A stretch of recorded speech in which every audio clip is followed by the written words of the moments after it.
Біздің депутаттық сауалымыз ұлттық банк төрағасына және қаржы нарығын реттеу және дамыту агенттігінің төрайымына арналады. Ақжол партиясына микроқаржы ұйымдары мен онлайн компания алдында пайда болған борыштар бойынша еліміздің азаматтары өтініш білдіріп жатыр. Бұл азаматтардың айтуы бойынша 145 мың теңгеге дейін алынған микрокредиттер уақытылы төленбеген жағдайда борыш есе өседі. Бұл ретте борышты ұзарту немесе қайта құрылымдау туралы микроқаржы ұйымына жасалатын өтініш оң шешім таппайды. Осылайша азаматтар 145 мың теңге көлемінде кредит алып, қарызға белшесімен батырып отыр. Әрі, мұндай жағдайлар бүкіл ел бойынша әсіресе қазіргі кезде өте көп. Негізінен бұл халықтың әлеуметтік осал бөлігі, олар көбінесе тұруына, тұрғын үйге немесе емделуге кредит алуға мәжбүр. Мұндай микрокредиттер бойынша жылдық тиімді мөлшерлеме 2000%-дан асады. Микрокредиттік ұйымдарды негізгі құқықтық реттеу 2019 жылы заңмен енгізілетін болатын. Осы заң бойынша уәкілетті орган онлайн компанияларға бақылау мен қадағалау және 50% шегінен асырмау туралы міндетті талап енгізді. Алайда бұл шектеулер 50 айлық есептік көрсеткіштің нақты айтқанда 145 мың 800 мың теңге аспайтын сомаға 45 күнге дейінгі мерзімге берілетін микрокредиттерді қозғаған жоқ. Мұндай микрокредиттер бойынша сыйақы ұлттық банктың заңғы тәуелді актісімен белгіленген. Микрокредит беру туралы шарт бойынша сыйақының шекті мәнін белгілеу туралы ұлттық банк басқармасының қаулысымен жоғары аталған микрокредиттер бойынша мөлшерлемелер белгіленген сомадан 30%-ға көлемінде белгіленді.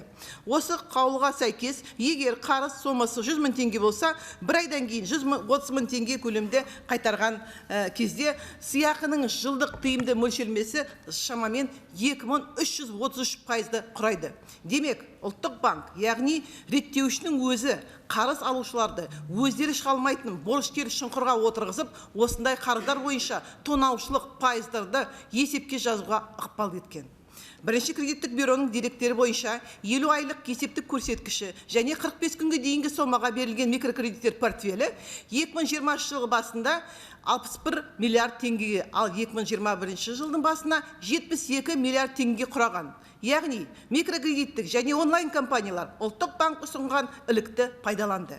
Президент биылғы жолдауында әлеуметтік проблемаларды шешу және ауыл тұрғындарының арасында қаржыландыруға, жол жеткізуге кеңейту үшін микроқаржы ұйымдарының маңызды рөлін атап өтті.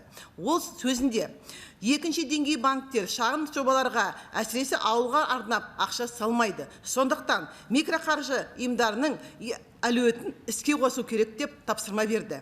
Осы тапсырманы іске асыруда микроқаржы ұйымдарына ел бюджетінен төмен мөлшерлемемен кредит беру үшін ресурстар болу көзделеді. Алайда микроқаржы ұйымдарының 2000%-дан астам сыйақының жылдық тиімді мөлшерлемесінің микрокредит беру бойынша заңнамада көзделген мүмкіндік президент жолдауына толығымен қайшы келеді. Дәл осы несиелер ауыл тұрғындарының арасында жоғары сұранысқа ие болады. Ақжол фракциясы халық үшін 2000%-дан асатын сыйақы мөлшерлемесін қолдануға болмайды деп есептейді. Бүгінгі таңда ұлттық банк белгіленген микроқарыздар бойынша шекті мән қоғамды әлеуметтік қиындықтарға және наразылық көңіл күйге алып келеді. Борыштық жүктеменің бақылаусыз өсуіне жол бермеу мақсатында микрокредит бойынша сыйақы мөлшерлемесінің реттеу, қайта қарау және қарыздың сомасы мен оның пайдалану мерзіміне қарамастан жалпы реттеуді. Атап айтқанда 56% болатын сыйақының жылдық тиімді мөлшерлемесін енгізуге қажет.